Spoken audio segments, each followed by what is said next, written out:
Welcome to the house of the Lord. Selamat datang ke rumah Tuhan untuk kebaktian hari Minggu. Selamat datang di mana juga kamu berada pada pagi ini.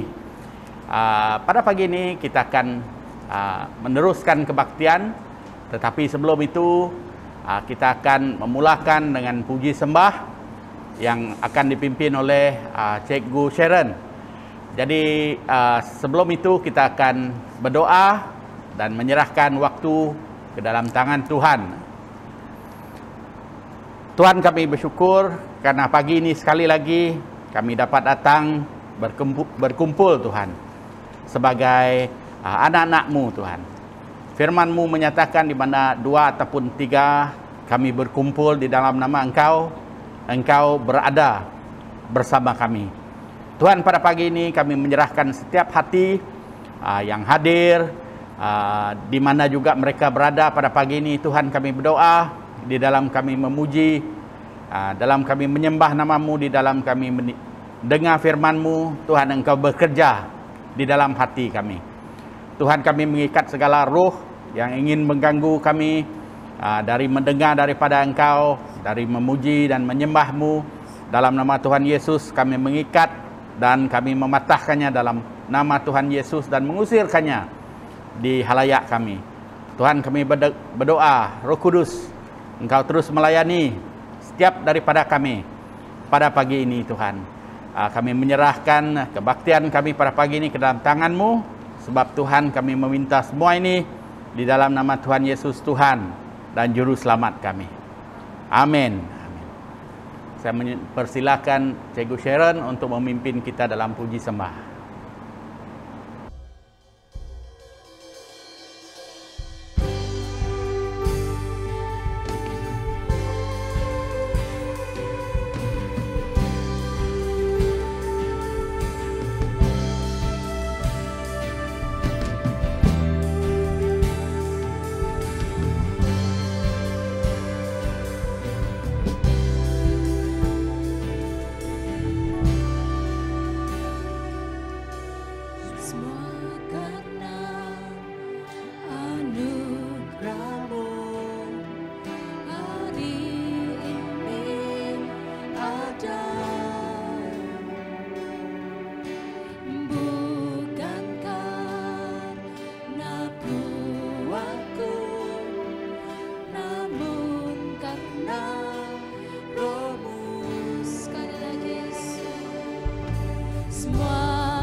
Here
When I gaze into your loveliness, when all things that surrounds me become shadows in the light of you.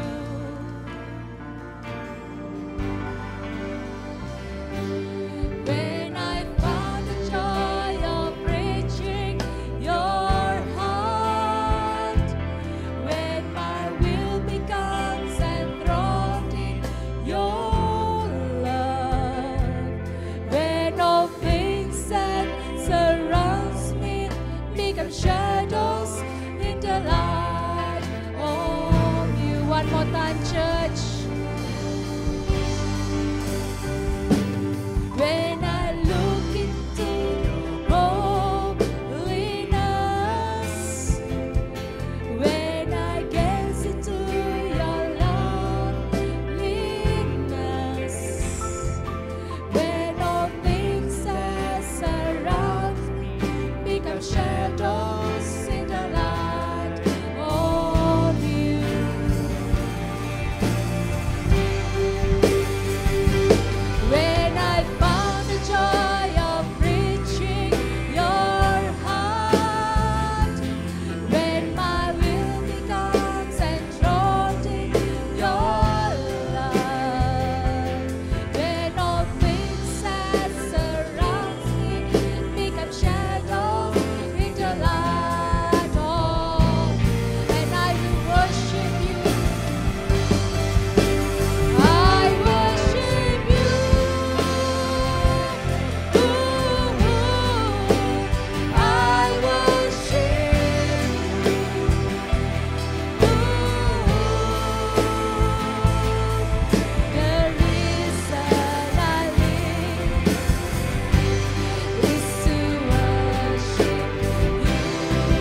Haleluya Yesus.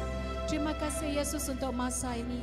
Terima kasih Yesus sebab penyertaan-Mu dari permulaan sehingga akhirnya. Tuhan, kami akan mendengar dari firman-Mu. Engkau berbicara kepada hati kami. Biar firman ini Tuhan memberi kehidupan kepada kami, menolong kami, menyucikan kami Tuhan. Sebab firman-Mu adalah firman yang hidup, mulia dan suci. Tuhan, Engkau berbicara. Engkau urapi saudara yang penetua yang akan memimpin kami dan mengajar kami. Dan Engkau ada dengan kami pada masa ini. Dalam nama Yesus kami berdoa. Amin. Good morning, welcome to the house of the Lord. Selamat pagi dan selamat datang ke rumah Tuhan. This morning we will continue with where we left with last week. Pagi ini kita akan teruskan di mana kita berhenti minggu yang lalu. Last week we share on the first part of the second chapter of the book of Titus.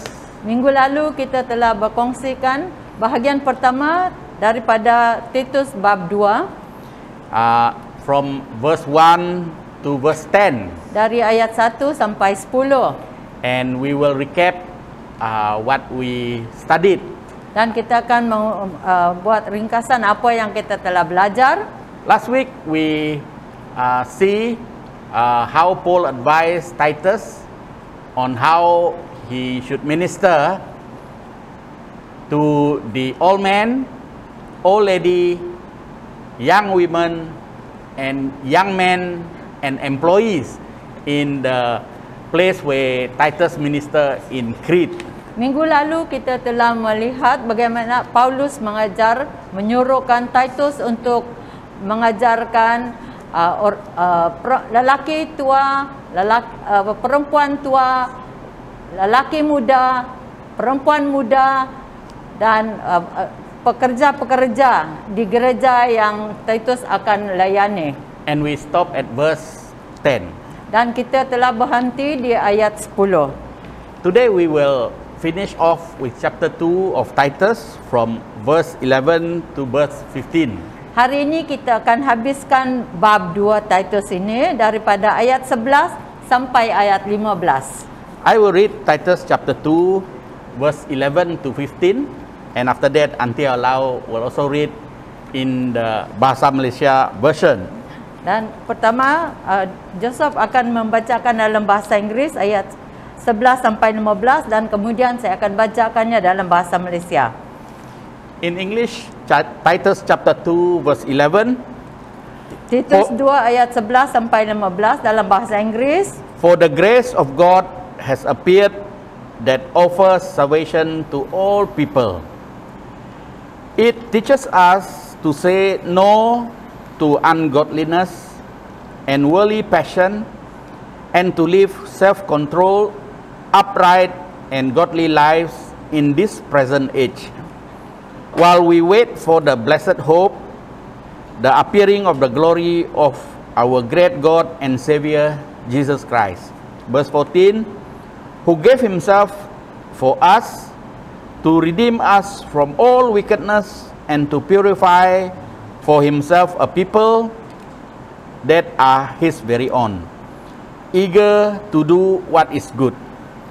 These then are the things you should teach, encourage and rebuke with all authority. Do not let anyone despise you. Ayat 11, kerana kasih karunia Allah yang menyelamatkan semua manusia sudah nyata kepada semua orang. Kasih karunia mengajar kita supaya hidup saleh dan tidak mengejar keinginan-keinginan dunia, dan hidup dengan mengawalkan diri, jujur, adil dan beribadah kepada Allah di dalam dunia sekarang ini.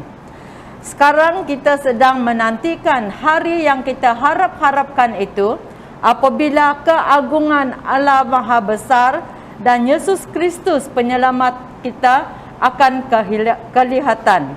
14, dan dia telah mengorbankan nyawanya untuk membebaskan kita dari segala kejahatan menyucikan kita, menjadikan kita miliknya, serta menjadikan kita rajin berbuat baik. Ajarkanlah semua perkara ini, dan dengan penuh wibawa hendaklah engkau menggalakkan dan tegur semua pendengarmu. Janganlah biar seorang pun memandang rendah kepadamu. This morning I would like to emphasize on verse 11 and verse 12. Hari ini saya akan menekankan ayat 11 dan ayat 12. In particular, the word used by Paul to Titus, which is grace. Khasnya perkataan yang digunakan oleh Paulus kepada Titus, iaitu kasih karunia. We see in verse 11 and verse 12, grace is referred to. Dalam ayat 11 dan 12 kita melihat bagaimana kasih karunia, perkataan kasih karunia ini digunakan. In verse 11, I read again, it says, "For the grace of God has appeared that offers salvation to all people." Ayat 11, kerana kasih karunia Allah yang menyelamatkan semua manusia sudah nyata kepada semua orang. And in verse 12, it says again, "It, which is grace, teaches us to say no to ungodliness and worldly passion, and to live self-control, upright, and godly life in this present age." Ayat 12, kasih karunia mengajar kita supaya hidup saleh dan tidak mengejar keinginan-keinginan duniawi, dan hidup dengan mengawal diri, jujur, adil, dan beribadah kepada Allah di dalam dunia sekarang. Let us go to the meaning of grace. What is the meaning of grace? Mari kita melihat apa maksud ataupun artinya kasih karunia. The most common understanding of the word grace is God unmerited favor. Kefahaman yang biasa digunakan mengenai perkataan kasih karunia ini adalah kemurahan Allah yang tidak ada tandingnya. In other words, even though we are sinners, undeserving judgment, God looked upon us in love and forgave us. That's the meaning, the first meaning of grace. Arti perkataan kasih karunia yang pertama, dalam kata lain mengatakan, walaupun kita orang yang berdosa, layak menerima hukuman, tetapi Tuhan memandang kita dengan kasih dan mengampuni kita. This is, however, only half its meaning. Ini hanya separuh daripada arti katanya. Grace also means God's enabling power. Perkataan kasih karunia ini juga adalah kekuasaan Allah ataupun kuasa kebolehan Allah. If you have your Bible, this can be seen in 2 Thessalonians chapter 2 verse 16 to 17. Ini boleh kita lihat dalam 2 Tesalonika 2 ayat 16 dan 17. It reads, "May our Lord Jesus Christ himself and God our Father, who love us and by his grace gave us eternal encouragement and good hope, encourage your heart and strengthen you in every good deed."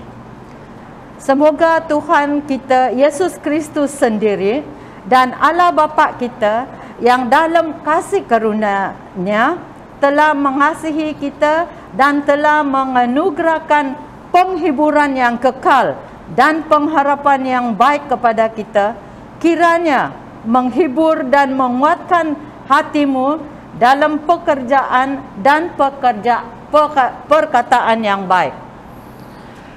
Not only does his grace make us acceptable in the family of God, bukan hanya kasih karunia ini membuat kita diterima di dalam keluarga Allah, but it also provides the power we need to live the Christian life. tetapi dia juga memberikan kita kuasa supaya kita perlu kuasa untuk kita hidup dalam kita hidup sebagai orang Kristen. Let us look at two other examples which indicate the two aspects of God's grace in every believer. Mari kita melihat dua aspek yang menyatakan bagaimana kasih karunia Allah ini terdapat di dalam setiap hidup kita orang yang percaya. An example of God's unmerited favor can be seen in Ephesians chapter 2 verse 8 to 9. Contoh dalam kemurahan Tuhan yang tidak ada tandingnya itu terdapat di dalam Efesus 2, 8 dan 9. It says, "For it is by grace, which is God's unmerited favor, you have been saved through faith, and this is not from yourself. It is a gift of God, not by work, so that no one can boast." Sebab kasih karunia atau kemurahan Tuhan, kamu telah diselamatkan oleh iman. Itu bukan hasil usahamu, tetapi pemberian Allah. Itu bukan hasil pekerjaanmu. Jangan ada orang yang memegahkan diri. This verse refer to grace as God's unmerited favor. Ayat ini mengatakan tentang kasih karunia sebagai kemurahan Allah yang tidak ada tandingnya kepada kita. And another example where we can see grace as in enabling power, and God's enabling power is in Ephesians chapter 1 verse 4 to 6. Satu lagi contoh yang menyatakan kuasa kebolehan Allah, kita boleh lihat di dalam Efesus 1 ayat 4 dan 6. The word of God say, "In love He predestined us to be adopted as His Son through Jesus Christ, in accordance with His pleasure and will, to the praise of His glorious grace, enabling power, which He has freely given us in the one He loves." And then you can read the whole chapter of Ephesians chapter 1, which describe all that we receive by grace, His enabling power. Dan kita dalam kasih Ia telah menentukan kita dari semula oleh Yesus Kristus untuk menjadi anak-anaknya sesuai dengan kerelaan kehendaknya, supaya terpujilah kasih karunia kemurahannya yang tidak ada tandingnya, yang mulia, yang dikaruniakannya kepada kita dalam Dia yang dikasihinya. Kita boleh bacakan seluruh bab itu tentang yang menyatakan bagaimana kita mendapatkan kuasa kebolehan daripada Allah ini.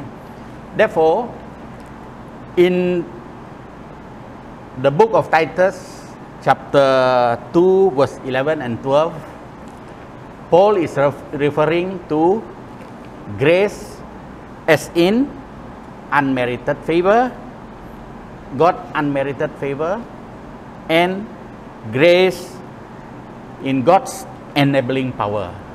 Dan dalam Titus 2 ayat 11-12 ini menerangkan tentang kasih karunia sebagai kemurahan Allah yang tidak ada tandingnya, dan juga kuasa kasih karunia sebagai kuasa kebolehan Allah. Therefore, if we read verse 11, kalau kita baca ayat 11, which says, "For the grace of God has appeared that offers salvation to all people," is grace in a sense of God unmerited favor, because He loves us despite of our sin, despite of our imperfection. This grace is God love us. God has favor on us. Kerana ayat 11, kerana kasih karunia Allah yang menyelamatkan semua manusia sudah nyata kepada semua, kasih karunia ini adalah kemurahan Allah kepada kita. Walaupun kita adalah orang yang berdosa, Dia mengasihi kita. In verse 12, it, meaning grace, teaches us to say no to ungodliness and worldly passion, and to live self-control, upright, and godly lives in this present. Is grace, which means God unmerited favor. God enabling power. It enables us to live an upright life.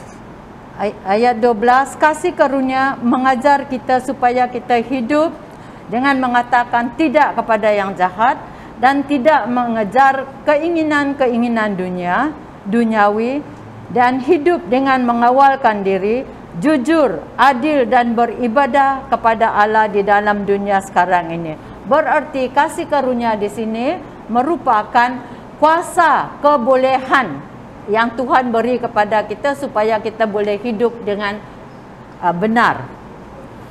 In salvation, not only is God unmerited favor expressed in that we receive forgiveness and the restoration of relationship with Him even though we did not deserve it.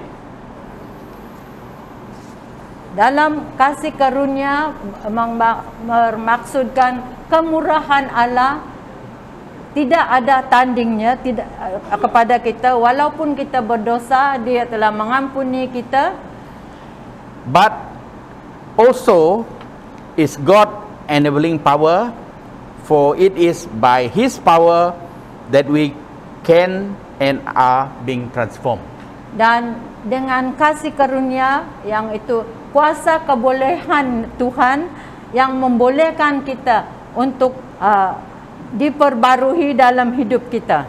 As the word of God in 2 Corinthians 5:17 say, therefore if anyone is in Christ, he is a new creation, the old has gone and the new has come. Oleh itu dalam 2 Korintus 5 ayat 17 yang mengatakan, jadi siapa yang ada di dalam Kristus, dia adalah ciptaan baru, yang lama sudah berlalu, sesungguhnya yang baru sudah datang. This principle of grace continues throughout our work with God. Dasar kasih karunia ini berterusan di dalam hidup kita sepanjang masa kita hidup bersama Allah. In every area of our Christian life, it is God's grace that causes us to grow and be strong. Di dalam setiap bidang kehidupan kita adalah kasih karunia Allah ini yang menyebabkan kita supaya kita bertumbuh dan menjadi kuat. God's enabling power given to us without any merit on our part, and in 2 Peter 3:18 says, grow in the grace and knowledge of our Lord and Savior Jesus Christ. Kuasa kebolehan yang dalam kasih karunia ini yang diberikan kepada kita walaupun kita tidak layak menerimanya, bukan karena kebaikan di pihak kita. Dan dalam 2 Petrus 3 ayat 18 mengatakan, bertumbuhlah dalam kasih karunia dan dalam pengenalan akan Kristus Tuhan dan Juru Selamat kita Yesus. Let us see the example of grace in the life of men of God in the Bible. Mari kita melihat contoh kasih karunia di dalam hidup hamba-hamba Tuhan di dalam Alkitab. The first example is grace in the life of Moses. Yang pertama adalah kasih karunia di dalam hidup Musa. You can read Exodus chapter 3 verse 11 to 13 and chapter 4 verse 1 to 13. Boleh dilihat dalam Keluaran 3 ayat 11 sampai 13 dan bab 4 ayat 1 sampai 13. The command the Lord gave Moses was no small task. Perintah yang Tuhan beri kepada Musa bukannya satu tugas yang ringan, yang kecil. Egypt was the ruling empire of the day. Mesir adalah kuasa yang memerintah pada masa negara pada masa itu. Just like now, it's the US. Seperti sekarang Amerika Serikat lah yang berkuasa. Egypt was an evil nation during that time. Mesir merupakan satu pemerintah yang jahat sekali. And Pharaoh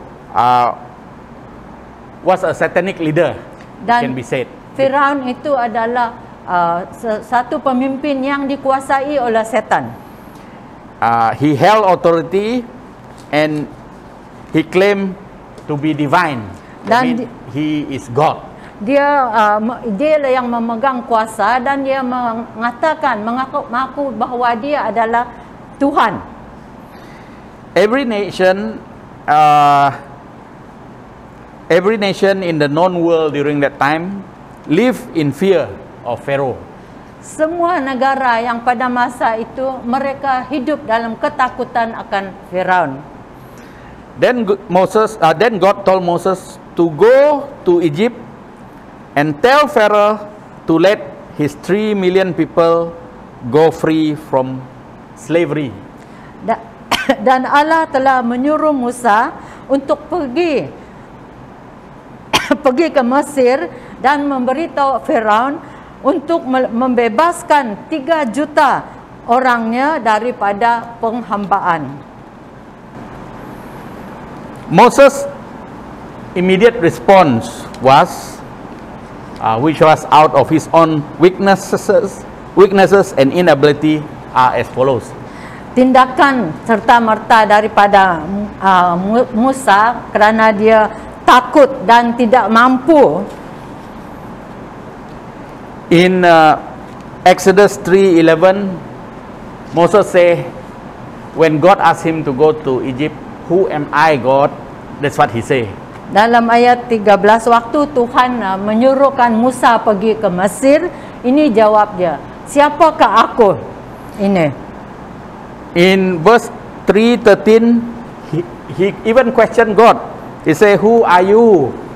Dan sedangkan dia juga bertanya, Musa bertanya dengan Tuhan, siapakah kamu? In Exodus chapter 4 verse 1,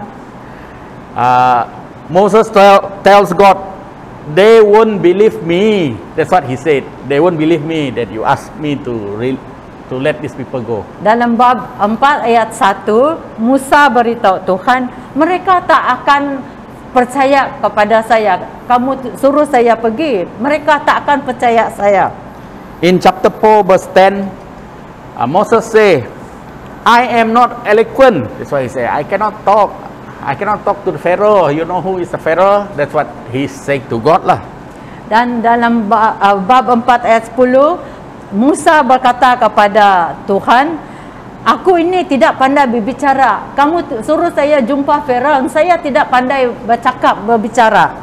And in chapter 4 verse 13, Moses say, "Lord, send someone else." In fact, he asked God to send Aaron.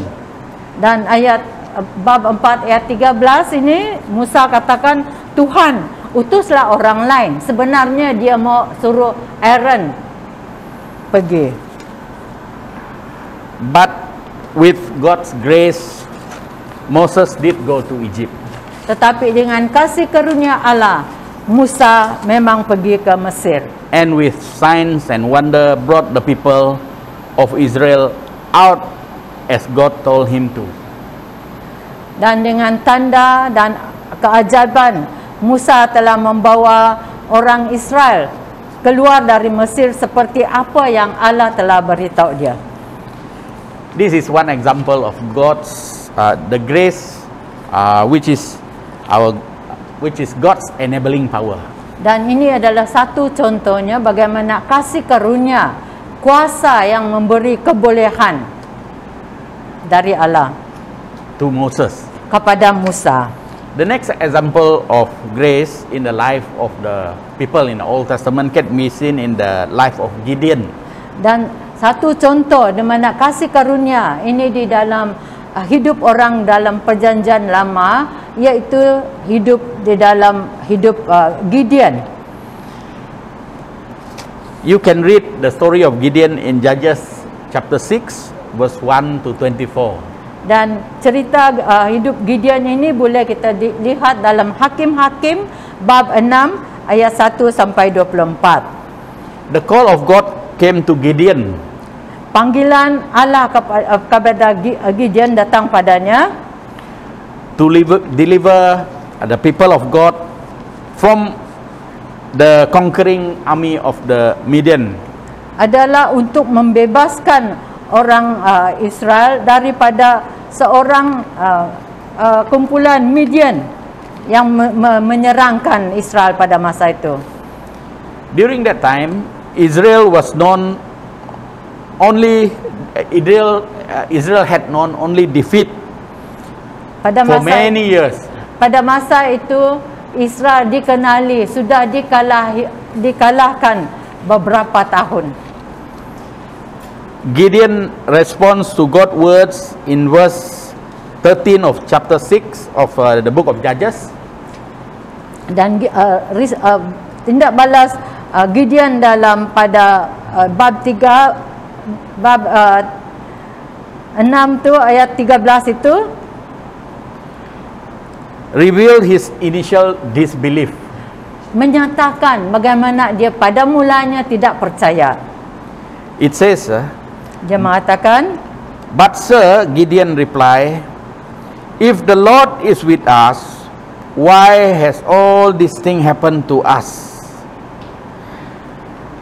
Where were all his wonders that our father told us about when they say, did not the Lord bring us out of Egypt? But now the Lord has abandoned us into the hand of the Midian." That's what Gideon said.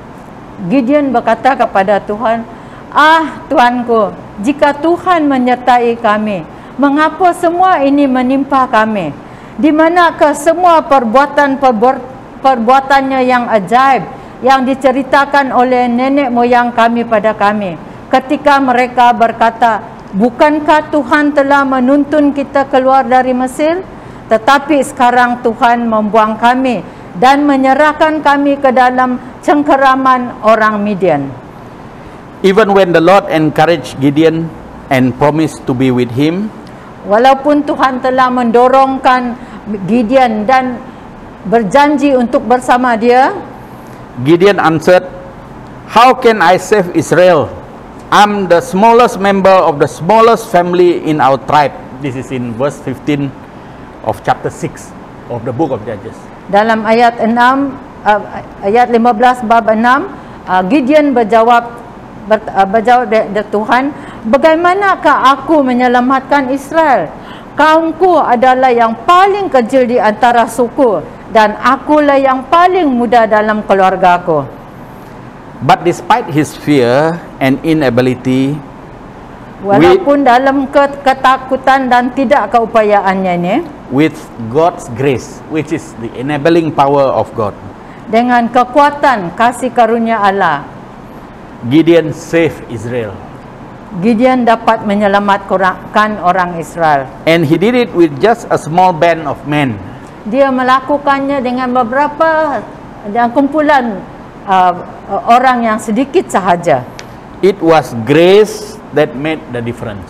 Kerana kasih karunia inilah yang membuatkannya berjaya, membuatkan perbezaannya. The next and final example where we see the grace of God, which is the enabling power of God, is in the life of Apostle Paul. Yang terakhir yang kita melihat bagaimana kuasa kebolehan dalam kasih karunia Allah ini adalah didapati dalam hidup Rasul Paulus.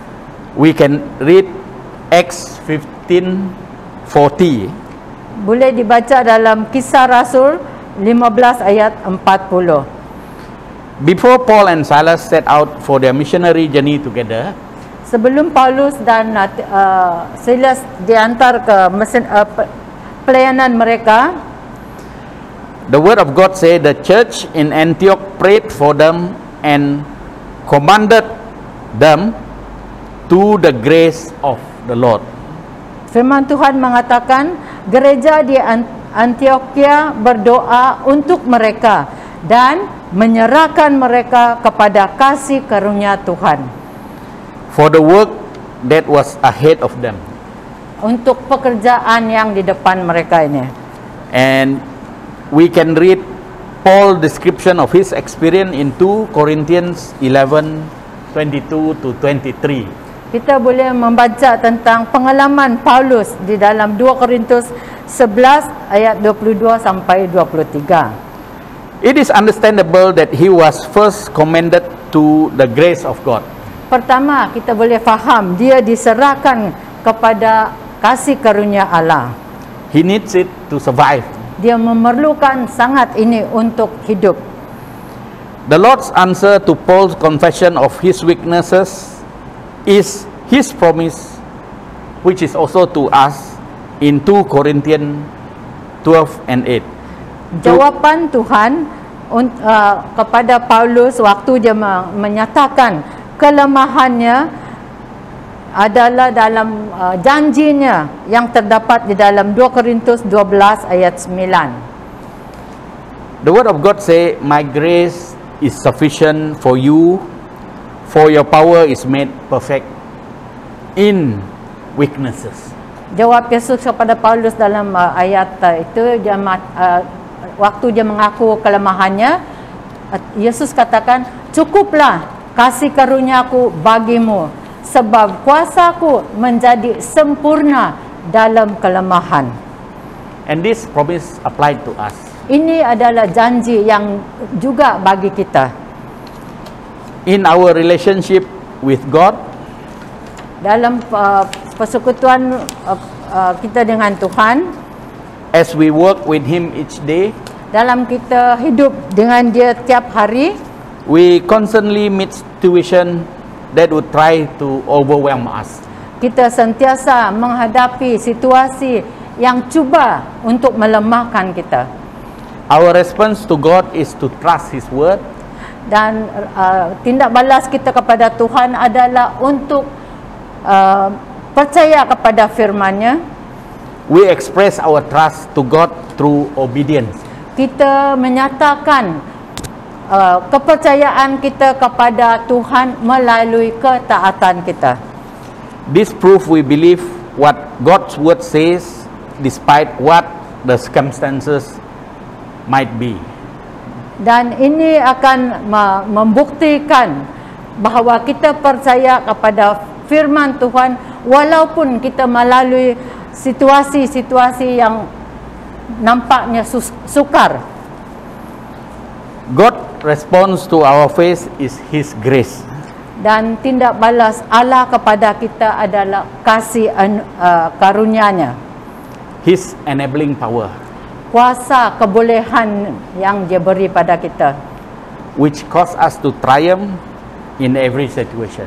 yang membolehkan kita untuk menang dalam segala situasi. What are the situation that you are facing now? Apakah situasi yang kamu hadapi sekarang?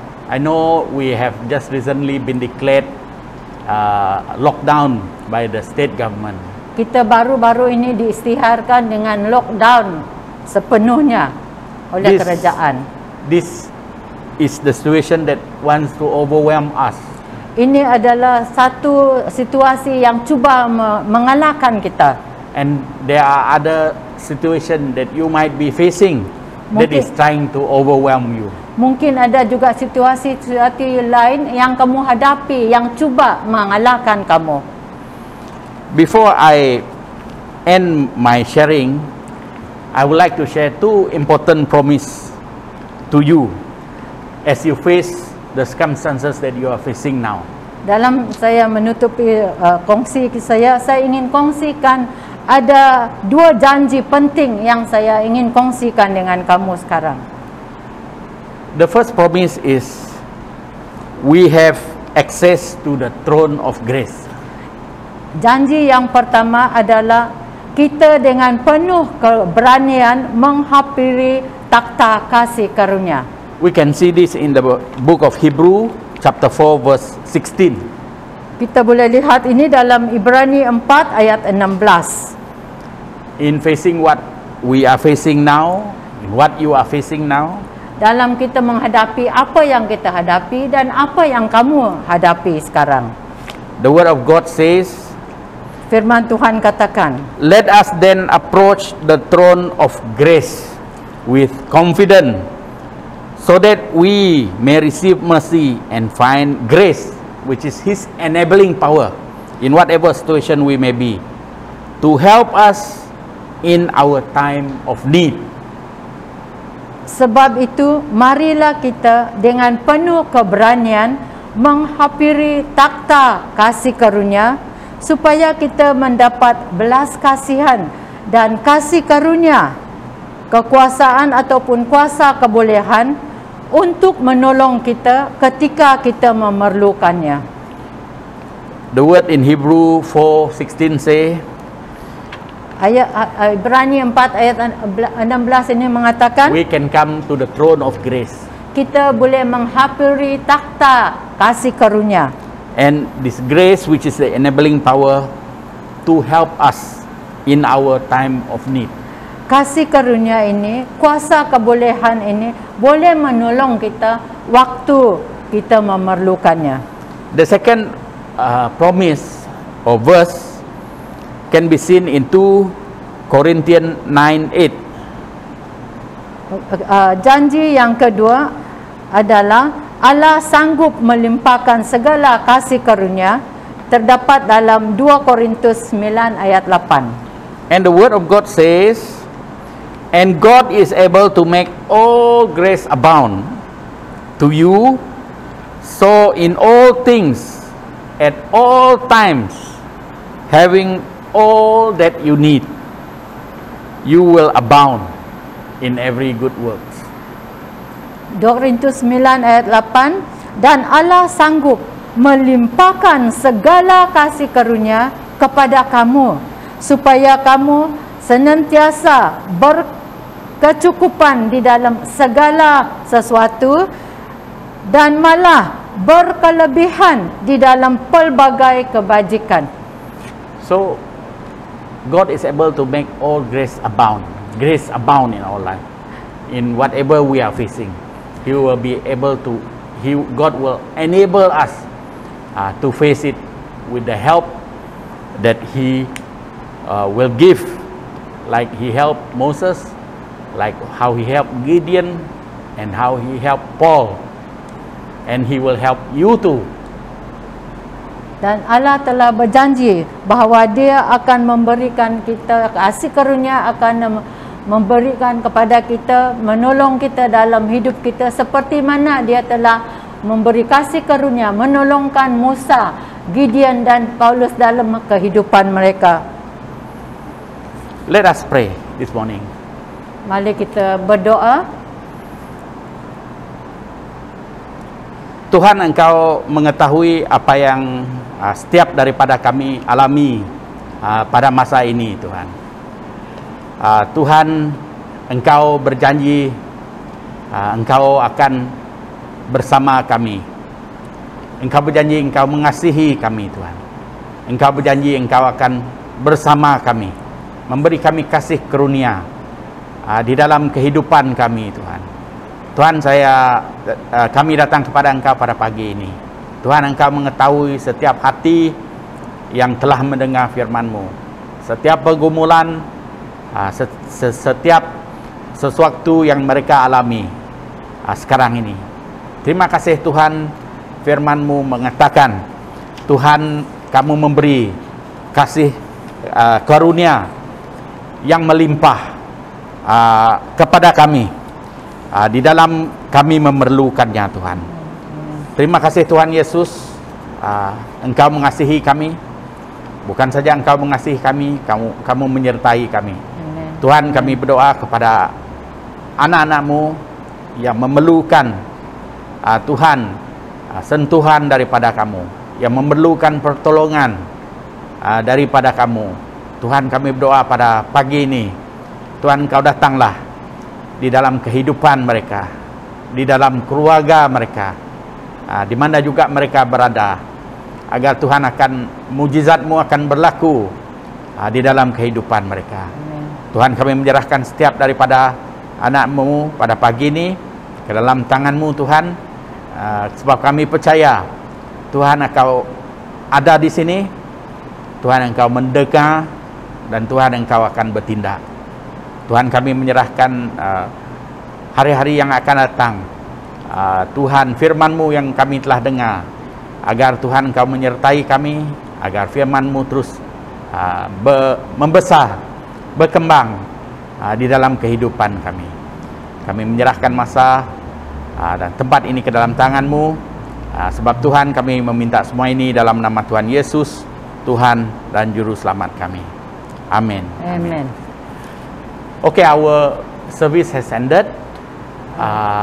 We will continue with the recording of our services. Dan pengumuman adalah kita terus berdoa untuk pandemik ini, agar Tuhan campur tangan, agar Tuhan meredakan pandemik ini. Dan kita menasihati ahli gereja untuk mengikuti SOP dan jaga diri sendiri di dalam masa ini. Dan satu lagi perkara mengenai persepuluhan dan benih, boleh bank in kepada akaun gereja, ataupun boleh diberi direct kepada Uncle Harry dan Auntie Alau untuk benih kita, pemberian dan persepuluhan kita. Jadi kebaktian kita sampai di sini, dan Tuhan memberkati.